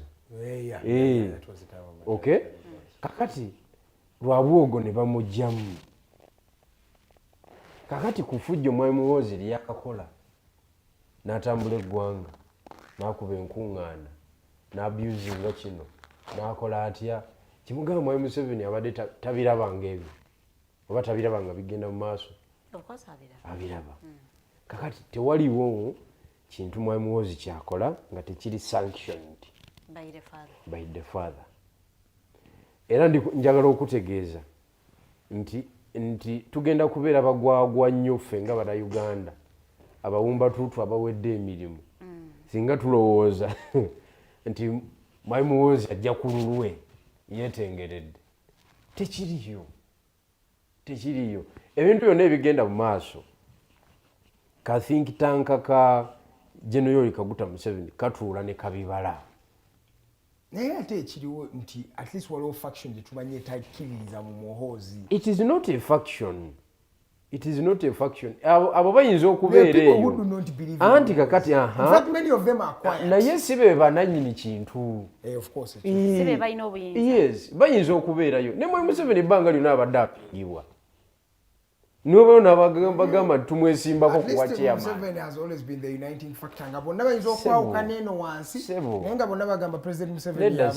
Ekyo oyinza okigamba Mbabazi tosobola kimugamba oyinza okigamba Bukenya oyinza okigamba bantu bangi nnyo anti kakati ye asuffocatinga busuffocatinzi using the powers z'alina muki mu ngalo ze kati nga power gyakozeseza n'akola communication ya luzira those are extra powers abalala batalina kakati ye ali mu transition mu lugezigezi okiwulidde step by step transition nze gyali mu kukola nze njibagamba ate ffe tulabika nga abakyebase tetundamusoma era tuli batono nnyo otumanyi okuinterpretinga steps z'abaakoze ki z'abaateekinze kuba nze mulaba asomoka ali mu kutambula agenda n'alina gwalekawo kasemala okwidentifyinga nti obuyinza sina gwe mbulekera mulala mbulekera mutamanyi wange kati n'atandika okumuzimba kati NRM as a party ekisooka teriiwo teriiwo. Ekyo njagala nakyo mukitegeere bulungi. NRM as a party is General Museveni. Era General Museveni olwaliro bw'agamba nti agivuddemu afuuse wa PLU era abantu bonna bafuuka ba PLU. Kubanga asenguka naki state power. The issue is state power. Over government powers. It's not the NRM structures. Sijui ena chairman w'omuruka, chairman w'ekyalo, chairman w'egombola, chairman wa district. Ebyo tebiriyo. Kubanga bali abantu b'NRM bennyini oba oyogera nabo bakugamba. Jjajja amala tusindika mu field. Netutandika okukola. Naye kati tanaba kikola ekyo. Tuli ku birala. Kati bw'otafiire bo batugamba ki? Bw'otafiire anti because Otafiire has been vibrant. In fact, Sigumuseveni says ayogedde ku nsonga ya Muhoozi without fear of contradiction. Kati Otafiire muteeke mu kategori ya tunyefunza, kategori ya ronda, kategori ya mbabazi, kategori kale Bukenya tomubala nnyo kuba teyaliyo, but mu politics omuleeta kategori ya Bukenya tali mu bali ba cream de la naye mu politics omuleeta kuba yasuubizibwako ekintu nti agenda kikwata naye bamala ne bamukuba je oba ne bamukuba omunaana ne gumubuuka n'asigala n'embwaye omuzannyo ne gugwamu nga tegunamutuukako okiwulidde kati abo bonna benkugambye the likes of Right Honorable Rebecca Alitwala Kadaga bonna General Yoweri Kaguta Museveni bamulaba abatuuseeko. It's now their time. Kasita kutuukako bw'ati nti kati ndiringana kati gwe nfulumya omutegeera ku olwo tyoka saamanya omusajja bulijjo bw'ati waali kubanga abantu bonna Museveni tabakkiriza mutegeera. Concealment ekisavu kye kikola ki kimukisigala wano naye kati gwe n'akuwa byoyagala byonna kuba abantu bano bamanyi bali excited. Just Land Cruiser basirikale babiri natandika okujoga natandika okuvuma abantu natandika okunafuya bannemu bakola nabo olw'okuba ye bamu appointings. Okiwulidde kakati abantu bonna abakoze ne jjajja babadde bapakasibe nga bamuyambako nga ino olugendo gyakola ki gyagenda olugendo gyagenda lwe luliwa ayagala ku installinga Muhoozi Kainerugaba era success yawe egenda okubeera tena succeeding. But do you think he can succeed in installing Muhoozi Kainerugaba according to the politics in the country but also the politics abamwetoolodde abo? Do you think agenda kusobola okusucceeding anti bwetwebaka okusosowaza mutabani we bwetwebaka ajja musomosa ng'eggwanga naye bwetusituka kati okumanya twebase omusajja Otafiire ali mu kukuba ekikopo wetwogera wano ya leadinga mu kukuba ekikopo naye gwe olabayo amwebaza olabayo amwegattako nandi mubyogeddeko nnyumwe ffe tubyogeddeko ffe tuba tulina obyogerako ne batinyefunza kubanga ffe kyekyo ekitusuubirwamu Otafiire kimufuula ow'enjawulo nti tasuubirwa kwogera ebyo kubanga ali side kyekimufuula ow'enjawulo n'okusikinga attention ey'amaanyi eya public tetumusuubira kuvaamu statements module naye kakati nze ze zinsuubirwamu ne bannange bonna benkola ki benzanya nabo kakati NRM okumanya teriiwo okiwulidde olwaleero ogwo omuliro gwali badde gwakutte dda eba kubanga weeri as a party Otafiire yali badde w'amaanyi mu NRM okiwulidde naye lw'okuba bonna balinda position y'omugagga ki Otafiire nayinza otutomeza nakafuna obwa minisita bwange biki nakafuuka PS paka eno wansi mu ba DPC ne baani kubanga nze position ya jjajja njirabira mu military structures ne police position ya ba DPC ne ba RPC okay kubanga bo nanze nakalaba DPC nga mukaaga districts ez'enjawulo nga screen saver yaabwe nga bolabako ekifaanyi kyange kino nga kuliko Muhoozi nze netolaba kibeera kya President Museveni ne ku profile wabeera ne nze nakalaba nga mukaaga ne ba RPCs biki nga kulikani Muhoozi kati nze mba mmanya kubanga bano abavubuka abo bonna aba constituting ba DPC ne ba RPC ba CID biki yeyo generation ekyo kituufu kubanga bonna bavubuka they are below 35 abasinga they are in that range between 29 to like 40 awo okitegeera kati eyo ye generation Mwai Muhoozi gyakoze ki jjajja gyazimbidde mutabanyi we batambuze nabo kati opposition bagimanyi kati era totawaana ne bano bamuzeeyi kinvinvi abo bali phased out kati tubala 226 Muhoozi tumubala tutya tumubala 226 tumubala kuupu I don't know how is it because Muhoozi tumubala 233 okumulaba ku ballot Muhoozi has power. Muhoozi has the power of incumbency nti buli obeera ne state ng'olina amaanyi gaayo akirina but Muhoozi is not in the people themselves ate ekyenjawulo ku taata we at least taata we abadde ayina dubious politics naye ate ng'abantu bamumanyi bamutegeera be benyini be bamuleeta. How does Muhoozi play politics with a population that does not really know him, but yes, he has the state behind him? Kakati politics wa one. Actually, nabadde na lecture je nabadde mu yesterday. Ngoli agamba determinants of political development. One of the determinants of political development is the historical background of that state. No, obuyinza engeri buze butambulamu. What is the history of our politics? Is characterized by aina gun, military coups and whatever. I know asinza amaanyi mu byemundu yaba ne power. Ngaina nika support k'abantu. Kakati ky'abantu wano is not an issue. Era nakitegedde nnyo. But they all era mu maaso awo ojja kulaba nga politics wange akyuse nnyo. I am telling you. Wano kasita olwana n'okwata power mu ngeri yonna gy'ogikutemu. Bogenda okola nabo tebabula. The subject will come. Tebabula. Era public edda kugwe. Right from 1966 up to today. Even in 71 the public was with Amin. Goma ekitegeeza okuwagira Idi Amin. Abantu bagamba before that even. Goma ekitegeeza abantu 1962. 62. Not even 1961. 62 it was most about independence. 1962 it was a coup. It was a coup. Wakuze zetubala wano tutandika 66 but it was 1961 to 62. Reason being Ben Kiwanuka yali yawangula akalulu. Nibateekawo embeera. That was a coup. Naye omanyi kitegeeza Abaganda ne bagamba Obote nti kituufu nnyo bannaye. Omusajja oyo abadde muzibu nnyo. Abaganda ne bagamba omukulu tujja kukola. Tujja kukola. Yes, ne bakurosinga n'okurosinga okuva mu DP.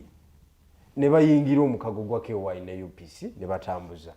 By 1964 byali birala. Actually, happening in 66 it was supposed to be 1964 kubanga bali bamaze okola ki okwawukana ng'Obote avuga birala ne Kabaka akola ki avuga birala. Kabaka was the president. Okiwulidde kakati eyalina emundu era n'amuggyako. The same people from Central Region, from Eastern ne batereza amatayo kibamu wekitiibwa agamba mukama afuti yakola ne musajja abadde muzibu nnyo oyo.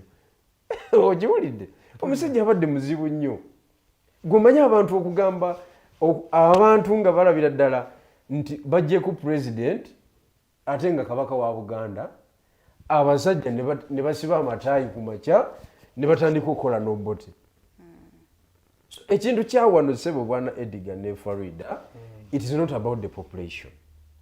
It's about who has the power. Who has the power. Oba ogifunye otya oba ogifunye otya. For as long as you have the power. Abasajja gw'omanyi Ben Kiwanuka okukkiriza okukola ne Idi Amin ng'ali ku busungu bwa 61.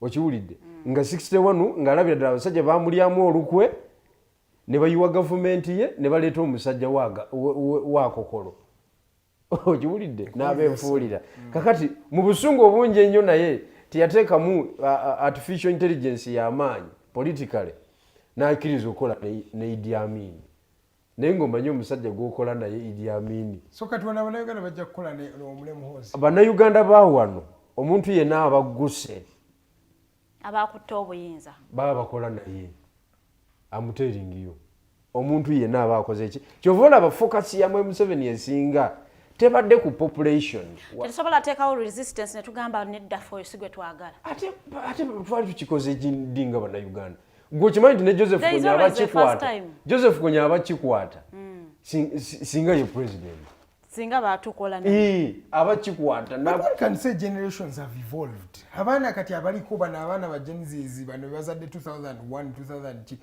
tebabimanyi ebyo kati ate generation ate yesinga obusiru eno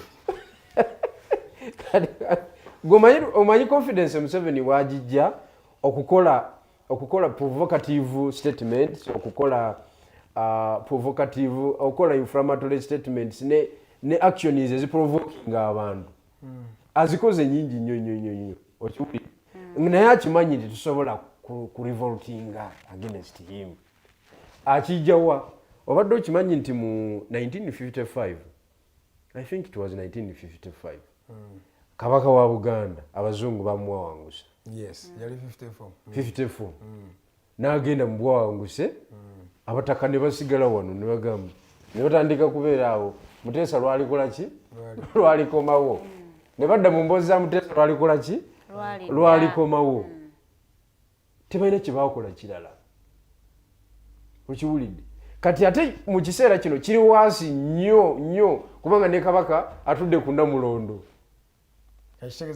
because politics wa wano abadde drivingibwa ku fitina y'emmengo vis-a-vis central government kabaka olwabadde nga tali mu kintu sebu Edgar teriiwo kyogaba abaganda beerabira abaganda ekisooka kabaka waba tatudde mu ntebe wabeerawo ekibeerabeera ekyategerekeka bulungi nnyo nga kitwaza ne gavumenti okiwulidde naye kasita yatuula ku Namulondo ne bakuba engoma zaabwe waliwo abafuuwa obunankanyi mbalaba nga waliyo emikolo emmengo kabaka akolayo statement ne bafuuwa emirere egyo oyogedde taata naye ng'ayogeddemu bwogezi awo obuyinza tebuliiwo kakati njagala okutegeeza wano ekirimu NRM ebyo byonna byonna tubireese kukola kwogera ku current affairs ekirimu NRM nze sikibalira mu population ne NRM as a party nze Mwai Museveni mubalira mu constituencies eri eya military agihandolinza atya in the interest of Muhoozi engeri gyakozeemu reshuffles ze engeri gyawumuza banne engeri abafudde tobeerabira kubanga mu military mubaddemu ne forced exit zibaddemu oli nga akyalina amaanyi tanatuuka ku myaka giritayaringa ne bakuritayaringisa forceful namukompasetinga yawo obusente n'agenda bwati ezo ranks mweziri nyingi ng'oli munyiivu naye nga tolina kyakkola so engeri gyamanaginzeemu military constituency engeri gyamanaginzeemu poliisi okay nze endaga empa ekifaananyi wa gyakola ki gyalaga kati bino ebyenaremu nvandiirwa just principles azirina core principles now if you look at the core yo nga ojogedeko do you think he has the UPDF and the other security forces as Muhoozi Kainerugaba anti kati ye Museveni kyakola kiri kimu Muhoozi ekifaananyi kye kyakuzimba SFC eri mu regular force taliiyo nnyo kati kyakuzimba SFC era bw'otunuulira ebigambo bya Genosale nga commissioninga ranka ya Mwai Muhoozi afuuke force general yagamba nti omukulu ono abadde akabira ranka eno ebbanga ddene naye kati agifunye ndowooza kati wenkanankana nange how are you feeling ekyo nekiggwa statement yaddako ogimanyi nti mwami Muhoozi ono njagala okumwebaza nti fe yatudefeatinga nti nze ndi musirikale amanyi biri ebyokufuata nnyayo laying ambush hit and run ebyo enkube y'emundu ey'enkole ey'edda nti ye mwami Saleegi yali akoza ki kakati natuleeterawo ka statement akalaga nti mwami Muhoozi alina innovation gye yaleeta ey'okuzimba the elite force. That is the SFC. It was his idea. Kati what is the position of the SFC now? SFC emamidde regular force. Era wa regular force talina kyayinza kukola. Buli kintu kyonna kati kikolebwa ki SFC. Kati waba ina SFC asobola okusuffocatinga the regular force. Okitegeera. Era aba akuli mu maaso in terms of military. So that means abali wala. Okitegeera aba akuli mu maaso ku ekyo. Kakati wetaaga obwongo buli extraordinary okumubala. Bw'omutegera mweno mu population yaffe etamanyi kyeyagala population ya TikTok, population ya Facebook and whatever, okiwulidde etamanyi state kyeki, etamanyi government kyeki, yes, temanyi power kyeki, oba otegedde wafu. Okay. Awo wenye njala tusale tudde ku topic ya Fesembayo naye nga njagala ogende n'ekibuuzo. Omukulu Hanison agamba Farida mbuuliza General wange kiki kyayogera ku award ya His Excellency Bobi Wine Film of Peace. Kabonero ki eri bannayuganda n'eggwanga okutwaliza wamulamu live from Sweden. For President waffe atambuza bulungi. That is wekitiibwa Robert Kyagulanyi Ssentamu. Ku international level kubanga international support ebadde issue ebbanga lyonna ku muntu anaakwata obuyinza. Okay?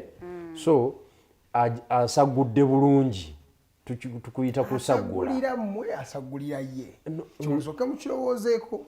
You don't need to answer it, but no, you should be asking yourself. Mbanchi kuddamu because filimu eraga katambi ki. Eraga yenga ogiyise restaurant banyumyamu ne mukyala waabwe. Eraga process yayitamu. Eraga okusingira ddala 2021 general elections. Okay? Kakati ekyo kitegeeza Uganda. Tewaliwo wadde okuwannanya. Akatambi kategeeza Uganda. So, whether it's the first beneficiary, whether the second beneficiary is the wife, that is not an issue. Issue erichi exposure ey'ebintu ebikolebwa wano. Era nze simubanja ku ekyo. Okay? Diaspora agimobilizinze bulungi, international community agitwalidde omupiira n'egulaba. Kubanga art kikulu nnyo. Yes. Art kikulu nnyo. Art has been used in a lot of revolutions. Ekyokubiri, platform kwayimiridde debate because yewa buli wakwata omuzindaalo olaba ayambala ne t-shirt z'abaana bali mu makomera wano naze exposing mu cameras bibiri bisatu. That makes news. Okitegeera. Kati ekyo kiba kitegeeza ki? Kiba kitegeeza nti ensi etegedde mwami Kyagulanyi gy'ava biki ebikola ki ebigenda mu maaso. Ogugwa baagukoze ku eyo level. Era simubanja ku ekyo. In fact yawo akitegeera bulungi nnyo. Kati fe abasigadde wano kati kyemubanja kiri kimu is to generate another team of military experts to analyzing the military question. Yeah. Yes. Because yo eje nkugambidde nti mwami Muhoozi ng'ayambibwako mutabanyi we wayagala otukola ki okutusooloobako akola olukujjukujju abeerenga candidate wa state. Okiwulidde? Kubanga population yaffe ekyali mbisi nnyo. Waliwo wano akatabo k'omukyala Mutarusiya oriikiriza baliho bakayita Cancer Ate My Bones, God Preserved My Spirit. Anyumya olutabaalo lwe n'ebikirwadde kino ekya kansa kubanga akidifeatinze emirundi egiwera. So yawandikamu akatabo kana akatabo so kubanga okafuna ku mitwalo 6 ejaffe ejja wano mu Uganda. Osobola okukubira mukyala Farida Bikobere essimu oba n'okubira omwami Arnold mukose ne basobola okubanga bakutuusaako kana akatabo kanyumya olutabaalo lw'omukyalo ono n'ekirwadde ekya kansa abamuyita Russia oliikiriza baliho so temukasubwa kekana akatabo so kafuna delivery mu Kampala ebeera ya bwereere naye bw'obanga oli outside Kampala ojja kunyigamu akasente katono nnyo basobole okuba nga bakutuusaako akatabo kano. Jeno olunaku lweggulo twafunye amawulire agatali malungi akawungeezi.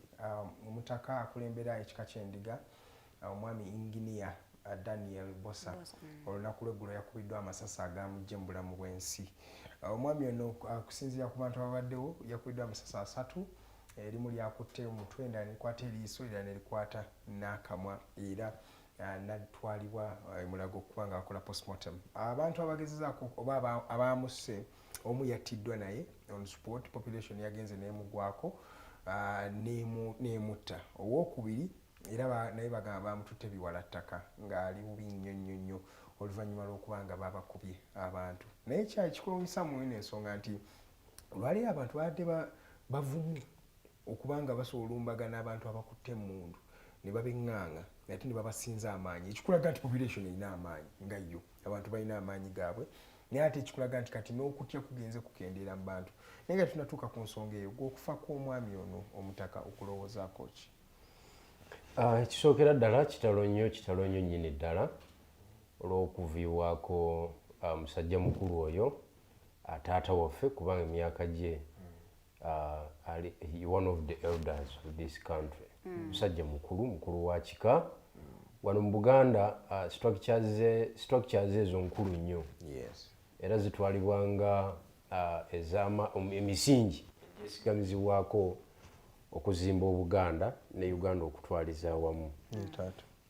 Ebya wano mu Buganda bifaanaganako n'ebyebusoga actually n'ebyebunyola I think tebikyuka nnyo. So kitalo nnyo oyo muntu mukulu nnyo, mukulu w'ekika aba muntu mukulu nnyo ate nga takoma ku ekyo kyonka abadde inginiya eyeekolera emirimu gye.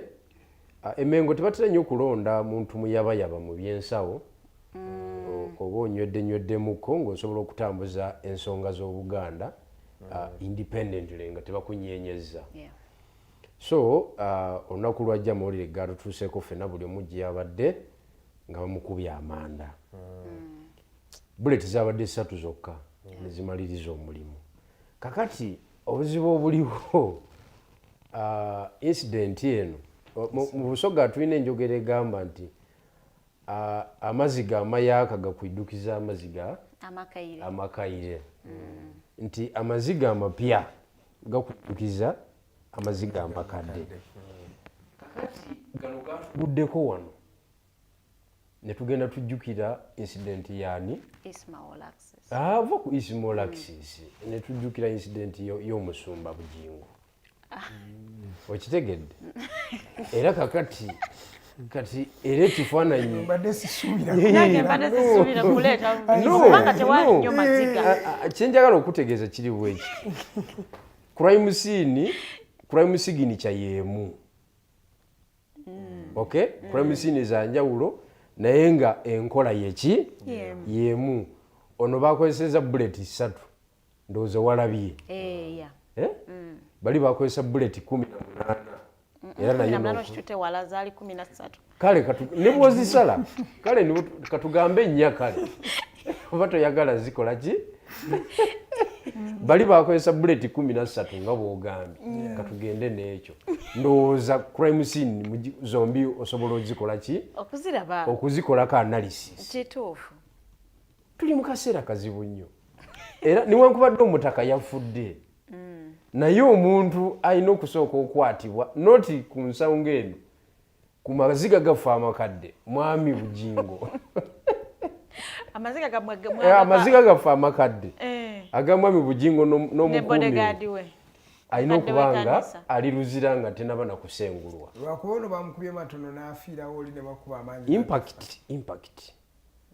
Impact mulimu eyafa tetuganye naye lwakwate mwali musa bullet 3 ziye endabirwamu eri wansi temugirabye nanti emotoka za njawulo. Bullet 3 endabirwamu eriki eri wansi. Bullet 3 gamukutte n'okufana yiyo Land Cruiser neriyita namu neriyiwa endabirwamu y'emabega naye omanyi bullet 13 nga wano waliwo akatuli ne wano waliwo akatuli ne wano waliwo akatuli gwe komyawo edita wafa tukomezeewo ekifaanyi ky'emmoloka yaani ya bugingo guno gwe mulimu omutuufu ogwakoleddwa. Farida kankubuulire kizibu nnyo okuwona ab'emundu nga bakulumbye nga intention yaabwe yakutta. Kizibu nnyo okuwona ambush because that is an ambush. Kati mu military science bakugamba abasirikale bonna abawona ambush ne bagisemattuka baba banjawulo nnyo nnyo ne Katonda waabwe aba wanjawulo nnyo nnyo. Okitegedde? Ambush kintu kya mutawaana nnyo because ekisooka oba teweetegese. Kati oli akulumbye aba yeetegese nnyo. Okiwulidde? Kakati mweyo embeera incident eno yatadde omukulu Bugingo mu kaseera akazibu ennyo. Era tugenda mmunyigiriza paka wanaakolebwako ng'amateeka egakola ki? Ekyo kyo tetwagala mukwekerera ku ekyo. Tugenda mmunyigiriza paka. Ekitegeeza incident eno yaza okusizza ensonga za Bugingo. Ekintu kiri self-explanatory. Nti ab'emundu bwe baba bakulumbye emikisa gye gy'okuwona giba miki? Mitono. In fact obeera ku 0%. Oba kale 0.1%. Mwami Katumba Amala gyakola ki? Gyeyawoneramu. Neera naye gamukwata. Gamukwata. Muwala we gamukwata n'amuziika, mu driver yamuziika nti yafuna chance yemu nti bodyguard we. Yalina okuma omukulu. Bodyguard we yakola ki? Teryamukwata anti ndowooza olaba. Tegesobola kuba masasi gamundu ago. Tekisoboka busobozi. Kati ekyo tekisoboka anti labayo. Nati mbuuza ago gaali ki? Eri yali drill. Ogirabira ddala nga drill. Ogirabira ddala. Intention yayo yali ki? Because emotoka is not a bulletproof motoka. Okay? Tekisobola kubanga bullet ezo zonna nga neye ndabirwamu teyafuddemu. Masasi asatu gayiye iyo. Akamundu kendabiye ku pikipiki eyo. Yes. Kakadde. Yes. Buno bu echo bwedda. Mundu enkadde. Obulonderere. Newe banonderere. Oba nkadde oba mpya emonde ebamu. Yes galanga nati kakati. Omulimu guno nze ndaba guyinza okubanga sije emirimu egize gikolebwa. Okay? Gutya. Guno omulimu it was a private job. It was not an inside job. Wateekwa okubanga omugenzi olaba akamundu ako kakadde nnyo. Kateekwa okubanga omundu obutali trackable. Omulimu gwonna nga gwa munda. Nga if it is an inside job akakamundu tekayinza kujja. Kayinza n'okusikatira mu operation wakati. Babadde bayisigiza. Ekifaananyi ekyo, there is something ekiri unique ku kifaananyi ekyo kyennyini eky'emmundu. Eky'emmundu. Kuliko eyo buutu eyo gy'olaba eyo buutu eri wali waggulu. Ezo si buutu za... Already babadde bamaze okukola ki? Okukapucaringa. Abantu ab'enjawulo bazze n'ababodaboda bambala ebyo ebigatto. Naye eyinza okuba aba state babadde bakoze ki? Batuuse. Naye n'okukwata obukwasi nti abakoze operation abantu babazingizza kabonero akalaga nti omulimu tegwabadde, it was not an inside job. Bali tobakwata. Bagezaako bashutika naye abantu beekalaka. Bali tobakwata kuba bali bajja bamanyi ekiddako. Escape route bagimanyi. Okiwulidde. N'awali support endala nga bamanyiwo. Okiwulidde. Bali bajja nga ebintu biwanvu nnyo nga tolina gw'oyinza kukwata. So no yabadde kakyere. It was a private arrangement in my opinion. Kubanga ffenna tukola analysis. Okiwulidde. Teguyinza kuba mulimo nga kugira emirimu egize zikolebwa. So si profession yakoze wano. Individuals asobola okubeera profession. Because era olaba enkuba gye baakubye yabadde profession. Yes, asatu ne gamaliriza omulimu. Mu liiso, mu kamwa, mu kifuba. That is a profession. Being professional, making sure nti agenda naawe. Takuleka ng'oli muki? Ng'oli mulamu. Kati nze wenkakasiza nti tegyabadde emirimu giri emirala. Tebabadde na money power ebajja ku scene. Population nebafuna.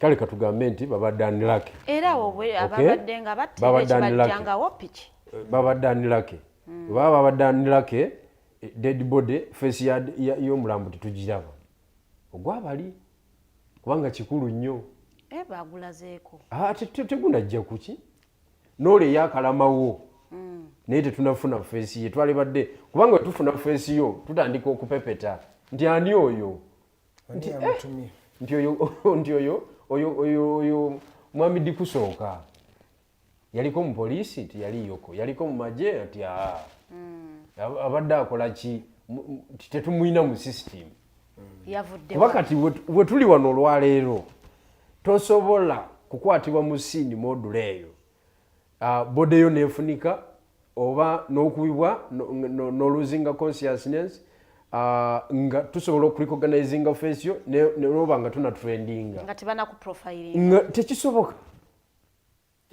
twandibadde twamufunye dda kakati ataawo wemugiramu ka element akokuba omulimu nga it is an inside job kubana ababiri ba silent si bana ababiri nga tebana trendinga kubanga it is the first time okubafuna ku scene ne baba batyanga tebana trendinga ebifaananyi byabwe banga bakubye wachi kati awo question endala wegiramu nti omulimu guno baani abalina obuyinza obukonsiringa identification z'abantu state yokka okiwulidde kubanga ne Facebook yalibadde yabipepesa edda kubanga Edigo okukola omulimu olwaleero tiwabulayo mukwano gwakumanyi naganda yoyo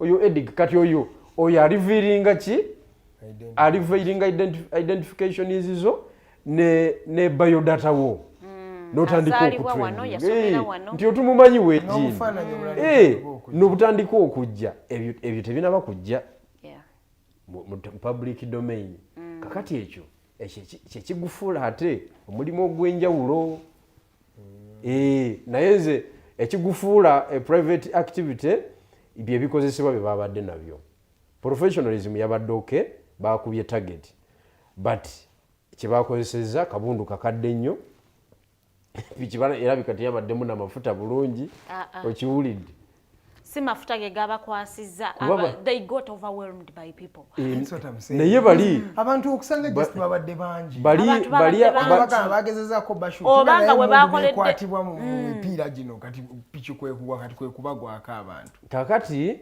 maybe babadde unlucky ne piki ezikola egyo emirimu piki z'amaanyi naye kati ani anaawona kuba kati ne mu Buganda tutulumbyeyo who's there who can say under dictatorship no one is safe kakati abantu bakedde ku makya zaweera wano saawa 3 ez'okumakya ne batugamba nti Kaweesi tawonye kakati ate ng'onyumya omukulu w'ekika my friend under dictatorship kati balumba owa poliisi balumbye ba business abamagye bonna babaddemu kati n'abataka nabo bakwatiddwa aba entertainer abayimbi nabo gye bali so who's safe no one is safe ye answer kyovula batukugamba tugatte amaanyi twejjeko enfuga y'obwana kyemalira abantu baba balowooza twenoonyeza mirimu it is not true n'abemengo bajja kuwa gwomanyi kyekitegeeza wali opepesa esitole y'amasiro gajja gatya ani yayokya tewali ripooti eyogera mazima naye nga tulina ebivuuvuumo ze tuwuliranga gwomanyi kyekitegeeza omuntu ogamba nti bepankapanka nnyo katugokye ebintu si byangu bino no one is safe actually General Museveni abeera safe muko nga factors zonna eza power centers factors ezikola power centers ez'enjawulo oba conclaves ez'enjawulo nga yaziri mu control for example kuba Museveni yafuga Mengo kati yadeployinga y'abasirikale yagabayo convoy ogiwulidde tewali kigenda mu maaso n'atakimanya simu za Katikkiro abazimanyi zakuba ate kyekyalina okukola brigadier Jimmy yakulembera kingdoms zonna security yazo okitegedde kakati ali mu kati bw'alabamu mwabagezaako okunyiga amapeesa ag'enjawulo beyond above his radars abanyiga amapeesa ge kuba ye general bajeno bwe batyo barespondinga tebabirwamu nnyo okiwulidde. So incident eyo basebo ne banyabo erimu ebintu bingi nnyo naye nga tusaasira omugenzi ne famire ye, tusaasira Obuganda okuvibwako omutaka omukulu bwatyo. Naye ekikulu ekikirimu kya mirundi ebiri. Ekisooka mwami Bujingo ateekwa okumanya nti ensi emulaba, kubanga abantu abalumbiddwa amasasi tulabye bwe bakoze eki tulabye esini bwe zirina okubeera. Okay, ekyokubiri Bannayuganda n'abantu b'omu Buganda Abaganda musaanye mutegeere nti tewali ali safe mu kintu kino. No one is safe. Nibo nobeera eyo nga bakuwa konvoyi yogera ebigambo bingi biki tebiriyo. Empologoma terya muddo, empologoma erya nnyama niwe bankadde etya, era empologoma eri omwana gwayo ng'enjala egiruma yeewonewo erizaala ki? Erizaala omulala. So nga nsiibula kibi nnyo, mawulire ago si malungi eri eggwanga, naye gatuwa definition ya kye tuyita security, peace and security mu ggwanga. Obeera peaceful nga just olunaku lwo terunatuuka butuusi, naye kasiteefuuka taaniyo kalasi. Tweyanziza nnyo General Bigirwa Moses. Kana akatabo nga mmaliriza bakayita Cancer ate my bones, God preserved my spirit. Omukyala Rusia bariho kuikiriza yawandiika orikiriza yawandiika kana akatabo. So oyagala kafuna kubira enamba ya Mr. Mukosa Arnold 0701 800212 ojja kuba osobola okubanga akakutuusaako mu mbeera yennyini. So kafuna kana akatabo ku ssente ezo mutwa mukaaga bajja kakudelivaringira wano mu Kampala ku bwereere. Temusoma hotline show akawungeezi k'olunaku olwaleero gyeri ebeera muri Lungereza kuva ku ssaawa mpaka ssaawa 3. Rogers Tulyaha bw'abeera wano okunyumyamu nammwe kuba buli ebiki biba bigenze mu maaso gye mba temubadde. Mbadde n'omwami Bigirwa Moses okuva mu NUP n'omukyala Farida Bikobera eddakiika eri emu yokka ebulayo okuba nga ziwera ssaawa 4 ez'akalasa mayanzi. Tugende tukole, Mukama tuteremu obwangu mu buli kimu kye tukola. Mukama akulinde era awangale ayisa abasajja.